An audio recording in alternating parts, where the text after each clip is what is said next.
अच्छा मुझे ये बताओ, चलो अहमद से पूछ लेते हैं। पहली तो हमने एक क्वालिफाइंग एसेट पढ़ा। क्वालिफाइंग एसेट होता है ऐसा एसेट जिसको कंप्लीट करने के लिए ना, मतलब काबिल इस्तेमाल या काबिल फरोख्त करने के लिए एक सब्सटेंशियल टाइम पीरियड रिक्वायर्ड। फिर अगर उसके लिए हम लोन लेते हैं तो लोन होता है दो टाइप का। एक होता है स्पेसिफिक, कि सिर्फ उस जो लोन लिया वो आपने उस क्वालिफाइंग एसेट के ऊपर ही खर्च करना है। एक होता है जर्नल। जनरल बोरोइंग मतलब वैरायटी ऑफ पर्पस के लिए इस्तेमाल हो सकता है। वो उसमें से, उसी लोन में से कुछ पेमेंट्स आप अपने एसेट के लिए भी कर रहे हो और कुछ बाकी पर्पस के लिए भी पेमेंट्स हो रही हैं।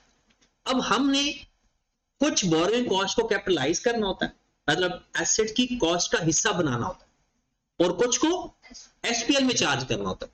तो अभी हमने आज खत्म करना है। वैसे तो ये हम जनरल बोरोइंग स्टार्ट कर सकते हैं, बट आज कुछ स्टूडेंट्स का टर्नओवर भी कम है, तो इस तरह से हम करते हैं कि आज स्पेसिफिक बोरोइंग को कंप्लीट कर लेते हैं हर तरह से, और फिर कल जनरल बोरोइंग स्टार्ट कर देंगे।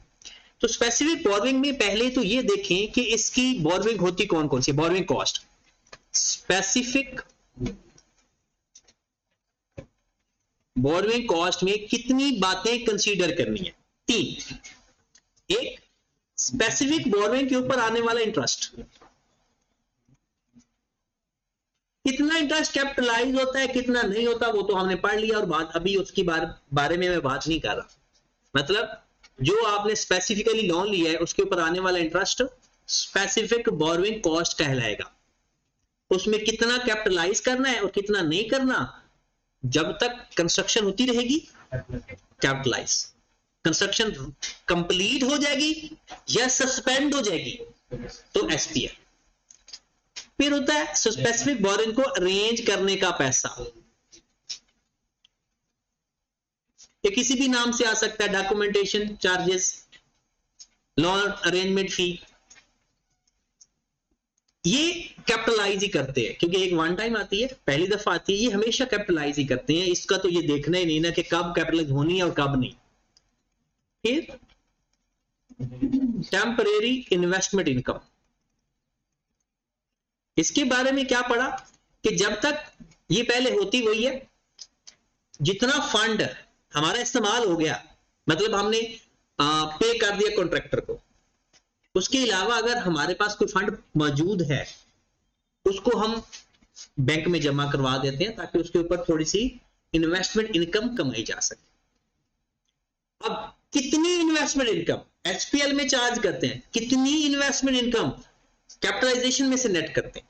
जितनी देर काम हो रहा है उतनी देर के लिए अगर कोई इन्वेस्टमेंट इनकम आ रही है तो क्या करेंगे, उसका कैपिटलाइजेशन में से नेट करेंगे, मतलब कैपिटलाइज करेंगे, और जितनी इसके अलावा होगी एसपीएल में चली जाए। फिर हमने सीखा कि कैपिटलाइजेशन स्टार्ट कब से करते हैं। Capitalisation of borrowing cost commence या कैपिटलाइज करना कब शुरू करते हैं, उसमें हमने पढ़ा था तीन condition, which one is later. कौन सी कंडीशन? पहली, बोरोइंग कॉस्ट इनकर्ड होना शुरू हो जाए, बोरोइंग कॉस्ट इनकर्ड होना शुरू हो जाए, मतलब इसके पैरेलल लोन ऑब्टेन्ड हो। Number two, activity for construction will be started, activity not actual construction. उसका मतलब क्या है, क्योंकि आपकी बुक में लिखा हुआ है activity will be more than the construction start. वजह कि अगर आपने उसका डिजाइन अप्रूव करवाना या डिजाइन बनवाना ड्रा करवाने लग गए तो एक्टिविटी स्टार्ट कर दी। अब परमिट लेना शुरू कर दिया, एक्टिविटी स्टार्ट कर दी।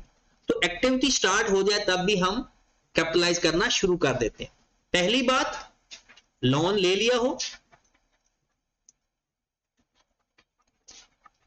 दूसरी बात, एक्टिविटी स्टार्ट हो गई हो।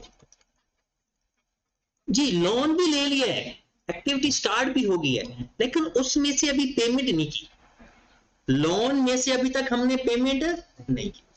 तो अगर पेमेंट नहीं की किसी भी किस्म की तो तब भी कैपिटलाइजेशन स्टार्ट नहीं होगी। लोन लेकर आप बैठे हो, अभी तक उसमें से खर्चा नहीं कर रहे, तो एक्सपेंडिचर इनकर्ड होना भी जरूरी है। इसका मतलब आप कोई पेमेंट कर चुके हो, विच वन इज लेटर, लेकिन पेपर में ये नहीं लिखा हुआ विच वन इज लेटर, आपके स्टैंडर्ड में लिखा हुआ है when all the three conditions will be fulfilled then capitalisation of borrowing cost will be started. जब सारी कंडीशंस फुलफिल होंगी, अगर इनमें से कोई गिवन नहीं है तो फिर जो गिवन होगी उनमें से लेटर, जैसे एक्सपेंडिचर का जिक्र नहीं किया हुआ या वो कंस्ट्रक्शन का जिक्र नहीं किया हुआ, कैपिटल इनकर्ड एक्सपेंडिचर इनकर्ड का भी जिक्र है, लोन ऑब्टेन का भी जिक्र है, कंस्ट्रक्शन का नहीं जिक्र, तो फिर उन दोनों में से जो लेटर होगी वो लेंगे। क्लियर होगी बात? चलें जी, उसके बाद एक चीज हमने और पढ़ी, वो सवाल के अंदर देख लेंगे। सस्पेंशन पीरियड के बारे में किसी ने कोई बात पूछनी है तो पूछ ले। क्लियर है? हाँ जी, वैसे मैं थोड़ा सा फिजिबिलिटी बनाऊंगा कि अगर जैसे लॉ की क्लास कंबाइन हो रही है 2 दिन, तो 2 दिन हम इसकी क्लास कंबाइन करके टाइम अपना डबल कर ले, ताकि हमारा ये सबसे बड़ा फायदा हो जाना है कि सिलेबस मतलब ये टॉपिक कंप्लीट हो जाएगा। लेकिन एक और छोटी सी प्रॉब्लम है कि रूम नंबर 3 में ना मेरे लैपटॉप प्रोजेक्टर के साथ मैच नहीं करता, तो मैं देखता हूँ कि उसका कोई सॉफ्टवेयर करने से अगर ये मसला हल हो जाता है तो फिर तो मैं आज कोई उसका मॉडल पढ़ के जाऊंगा, तो अगर फिर हो जाता है तो ठीक है, नहीं तो फिर मजबूरी है, अलग अलग ही रखेंगे। चलें जी, एक सवाल लिखो और वो सवाल आपने करना है और फिर मैं करवाऊंगा। उसके अंदर एक कॉन्सेप्ट भी है,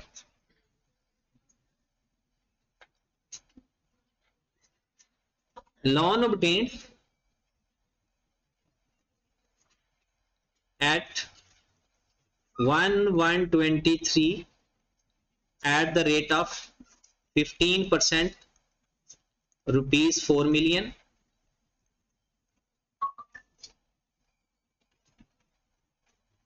for the construction of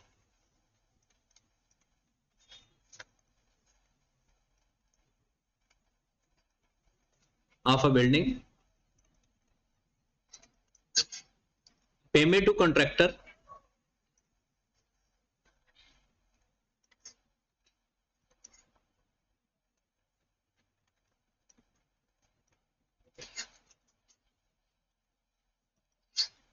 one 1/1/23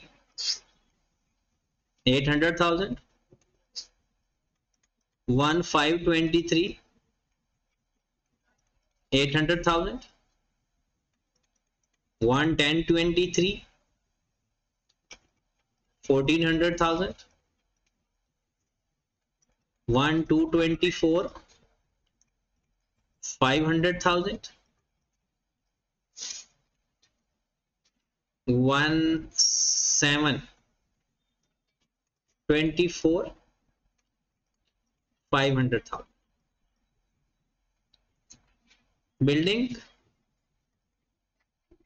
was completed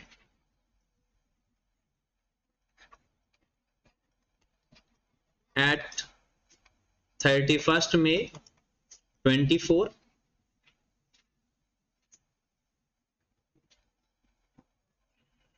Month of work will be suspended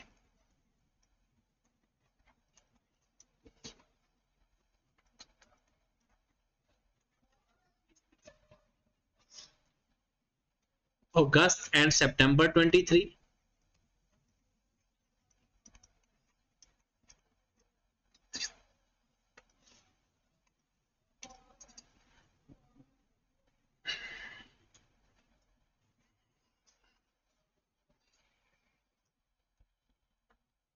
Surplus fund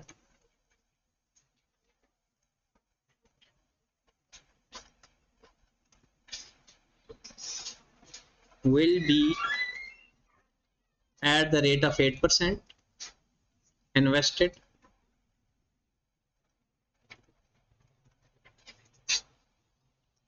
surplus fund will be invested at the rate of 8%, rate of depreciation 5%,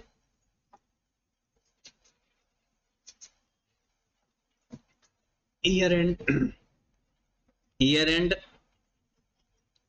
31st December. Find capital work in progress.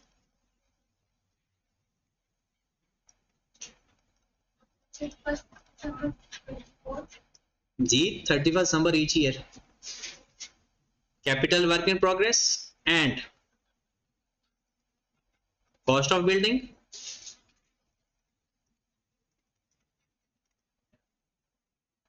and book value.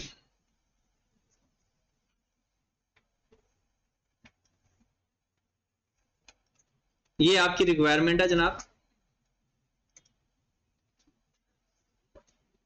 और ये करना start कर दो।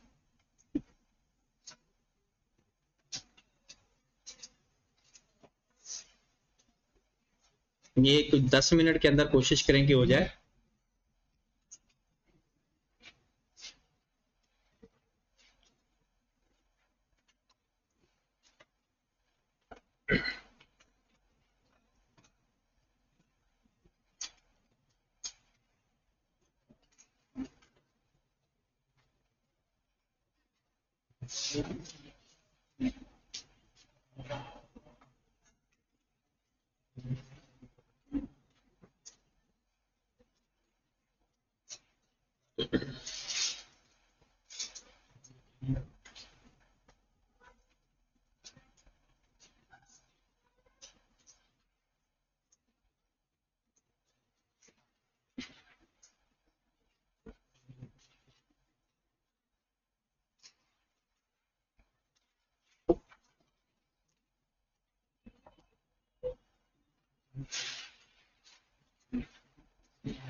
15% नहीं है, कर हुआ 15% ऊपर है ना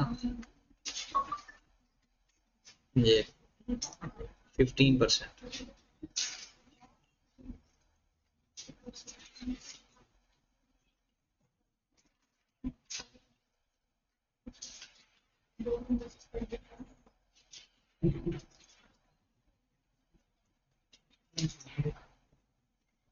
हो गया?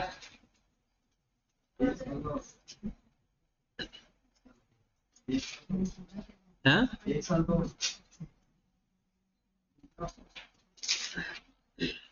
अनस नहीं हुआ? अल्लाह अकबर। बाज आ जाए, मैं आपको कहता रहता हूँ, बाज आता ही नहीं है। जैनुल आबिदीन 1 साल का हो गया? ये समझ नहीं 1 साल का हो गया, ये तो साथ साथ नहीं करते हो।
क्वेश्चन कंप्लीट करें।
हाँ जी, हो गया सवाल?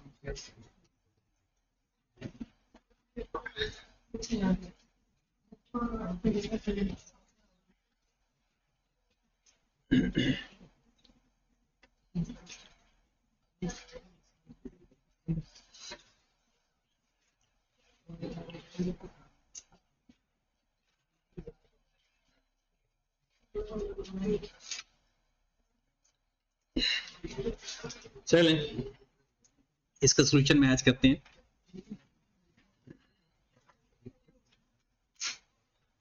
सवाल तो सबने लिखा हुआ है ना। अच्छा, मैं ना पहले इसका आपको थोड़ा सा फॉर्मेट बता दूं। इसी फॉर्मेट में ना कुछ हिस्सा वो आपसे पूछ लेगा ज्यादातर, इसके अलावा बाकी क्या बचता है जी? एसपीएल में क्या चार्ज होना है?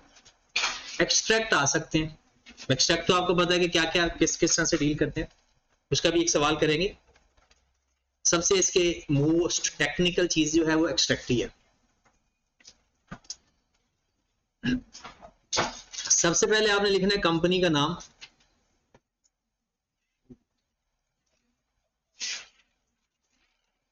Company name. फिर उसके बाद हमें क्या चाहिए? हमें चाहिए एक तो कैपिटल वर्क इन प्रोग्रेस,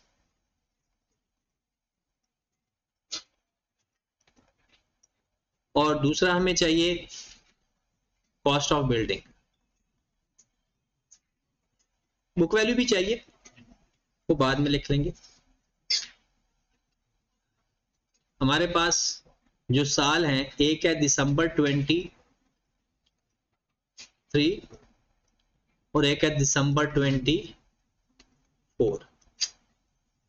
यहां पर हम सबसे पहले लिख लेते हैं ब्रॉड ऑन। ब्रॉड ऑन से मुराद ये है कि अगर पिछले साल का कोई डाटा पड़ा हुआ है हमारे पास, फिर हम लिखेंगे कॉस्ट इनकर्ड कितनी हुई।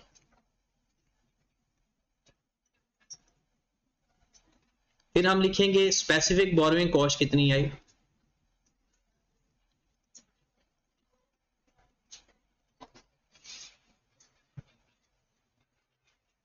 स्पेसिफिक बोरोइंग कॉस्ट में कितनी चीजें आती हैं, 3।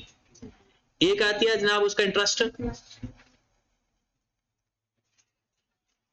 एक उसकी आती है अरेंजमेंट फी जो कि नहीं है, तो फिर क्या लिख देंगे, टेम्परेरी इन्वेस्टमेंट इनकम जो कि माइनस करनी है, टेम्परेरी इन्वेस्टमेंट इनकम। और इसके बाद एक चीज आती है जनरल बोरिंग, वो अभी हमने पढ़ा नहीं।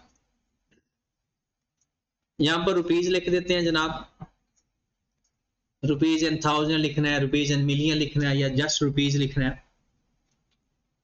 सबसे पहले आप बताएं जी 2023 में क्या कोई ब्रॉड ऑन है, नहीं, तो 2024 में तो होगा ही। कॉस्ट इनकर्ड 2023 के साल में कितनी कॉस्ट इनकर्ड हुई, ये आपके पास डाटा है जनाब, और ये 2023 है,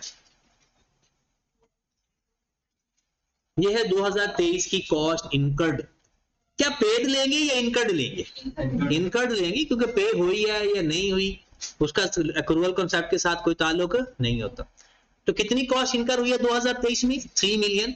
और 2024 की भी अभी देख लेते हैं,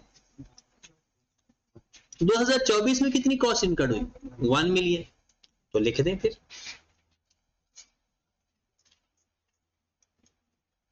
जितनी कॉस्ट 2023 में इनकर्ड हुई है वो 2023 में लिख दें,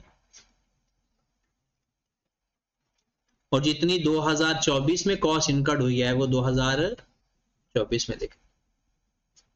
स्पेसिफिक बोरोइंग कॉस्ट, जितना इंटरेस्ट 2023 का बनता है और कैपिटलाइज भी होना है वो 2023 में लिख दो, जो 2024 में होना है वो 2024 में लिख दो।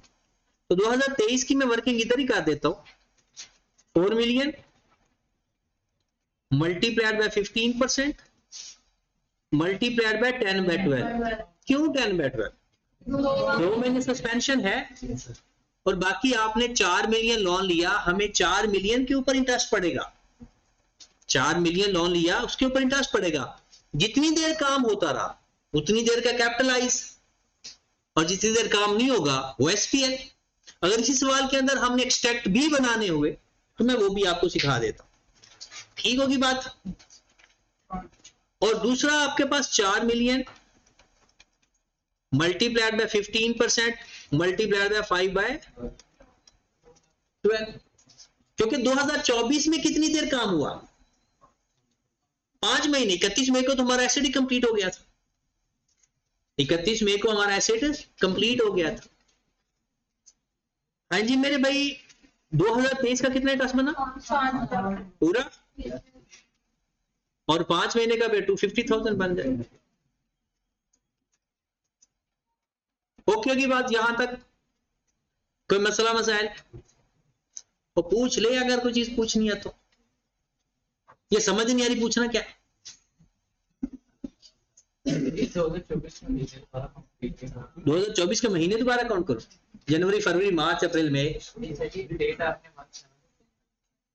ओ भाई मेरे, जब एसेट कंप्लीट हो जाए ना उसके बाद बोरोइंग कॉस्ट कैपिटलाइज नहीं करते।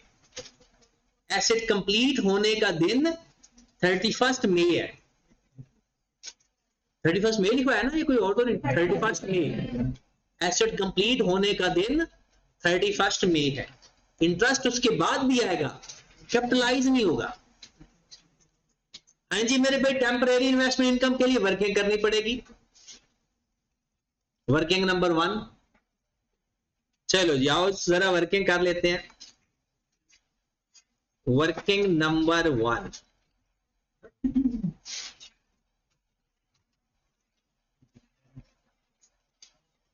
क्या लिखते होते हैं, डेट, बैलेंस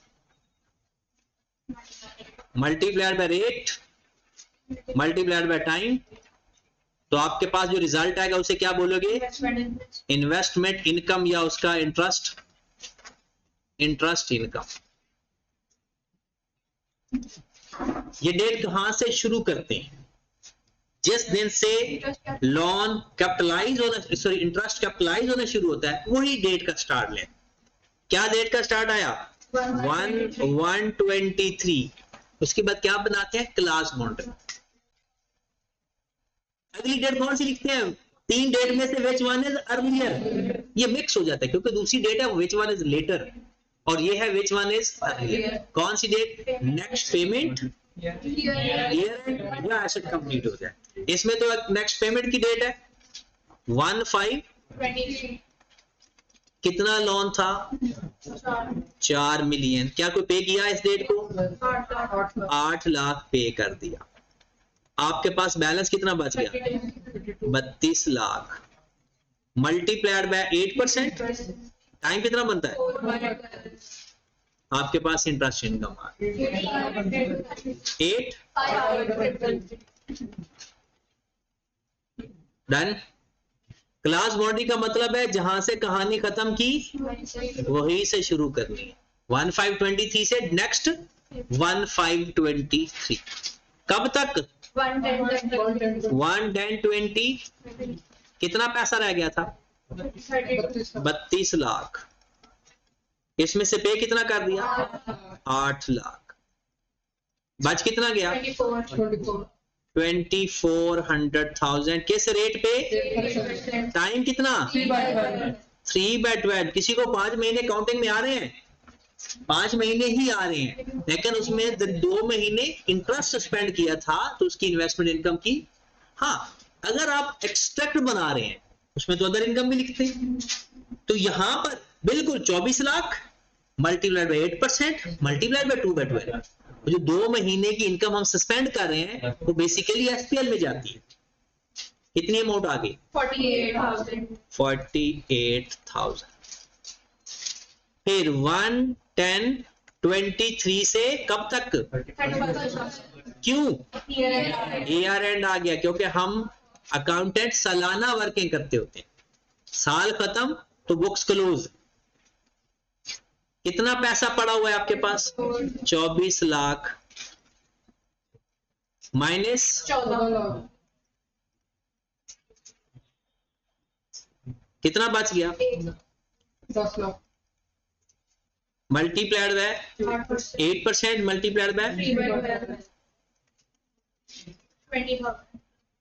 हालांकि नेक्स्ट पेमेंट का टाइम अभी लेट था क्योंकि साल एंड हो गया था, इसलिए हमने उसको वहां तक कंप्लीट किया। पहले वहां तक की इनकम फाइंड की।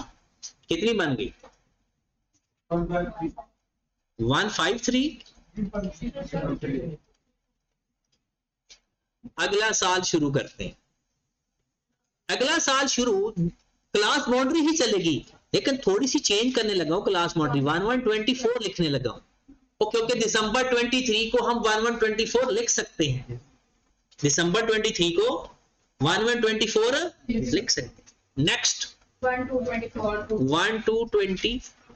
अच्छा, यहां पर मैं एक बात सिखाने लगा हूं जो आपकी पुरानी रूटीन से थोड़ी सी चेंज है। 1 मिलियन ऐसे बैलेंस पड़ा था। मुझे बताओ कि पेमेंट हुई है? नहीं। याद रखें, पेमेंट की डेट ये पहले कॉलम में होती है। अगर इस दिन कोई पेमेंट की है तो कुछ माइनस होना है, वरना नहीं। कुछ लोग यहां पर गलती से 1 फरवरी पेमेंट माइनस कर देते, तो 1 फरवरी की पेमेंट माइनस नहीं करना, क्योंकि 1/1/24 को देख रहे हैं। क्या कि आपको ये देख लें, आपने जो भी पेमेंट माइनस की होगी वो फर्स्ट डेट वाली होगी, अगली डेट तो टाइम काउंट करती है बस। तो 1 मिलियन का डायरेक्ट 8% लेंगे, और दूसरे लफ्जों में हमारे यहां पर टाइम बनते थे 4 महीने अगली पेमेंट तक। अब ये तरीका भी देख लें, कितने महीने टोटल बनते थे? 4 महीने। 3 महीने पाकिस्तान में आ रहे थे और 1 महीना बॉर्डर से बाहर जा रहा था, मतलब साल कन्वर्ट हो रहा था। तो हमने भी 3 महीने की इंटरेस्ट इनकम पिछले साल में रखनी है और 1 महीने की इनकम अगले साल ले जानी है। स्प्लिट करके लिखी है बस, कोई पेमेंट चेंज नहीं हुई। तो पेमेंट हुई नहीं तो कितना आ गया? कितना? टेट्रा 6। ऐसे नहीं होगा, यहां पर लाइन लगा देते हैं क्योंकि मिक्स ना हो जाए। फिर 1 to 24 से लेकर कब तक? 31 मई। 31 मई 24। कितने लोग सोच रहे हैं 1 जुलाई तक जाना चाहिए था?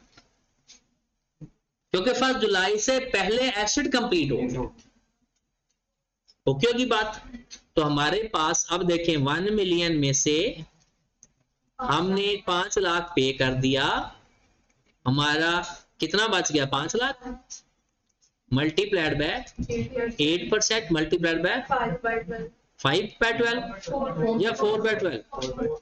फर्स्ट फेब से आगे गिनना कितना?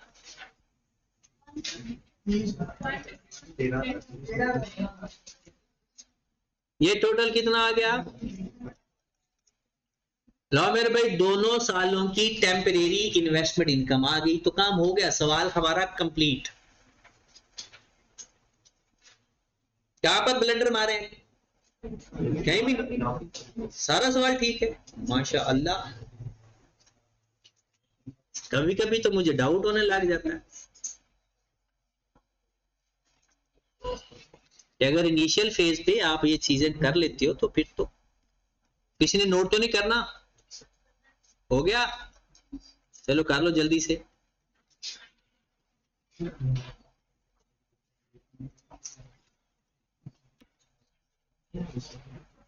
टेम्परेरी इन्वेस्टमेंट इनकम में और कोई यानी मसला नहीं है, यही तरीका कार है, हर सवाल में ऑलमोस्ट ऐसा ही होता है। हाँ, एक प्रोग्रेस बिल का एक कॉन्सेप्ट आएगा, उसमें ये थोड़ा चेंज हो जाए।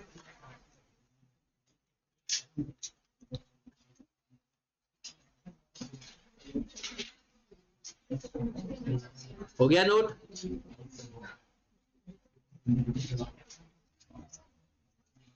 आप तो गलत था, पहले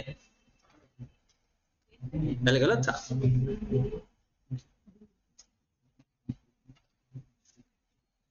चलो जी, टेम्परेरी इन्वेस्टमेंट इनकम में जाकर माइनस कर दें, जवाब आ गया।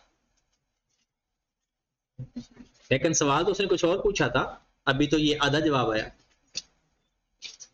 चलिए, 2023 की टेम्परेरी इन्वेस्टमेंट इनकम कितनी आई? 153,333 माइनस करें और इसका 20,000 माइनस करें, करो जरा टोटल पहले साल का। पहले 3346 3346 यही है, चेक कर लीजिएगा। इसको ऊपर जाकर ब्रॉड ऑन भी लिख देंगे, 334667, क्योंकि ये जो पिछले साल का कैरी डाउन है वो अगले साल का ब्रॉड ऑन बनेगा। अब ब्रॉड ऑन लिखने के बाद टोटल करें,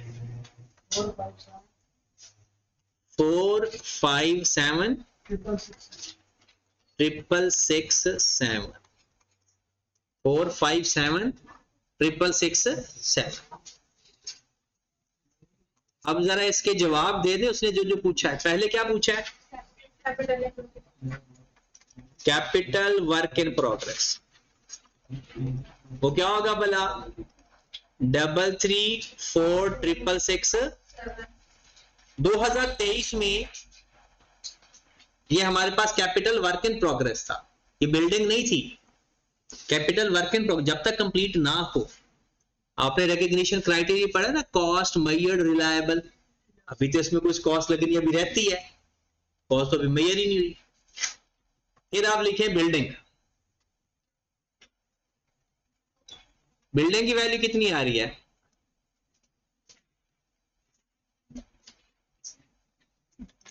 457,666। कॉस्ट आ गई बिल्डिंग की, और क्या उसे चाहिए? Book value less depreciation.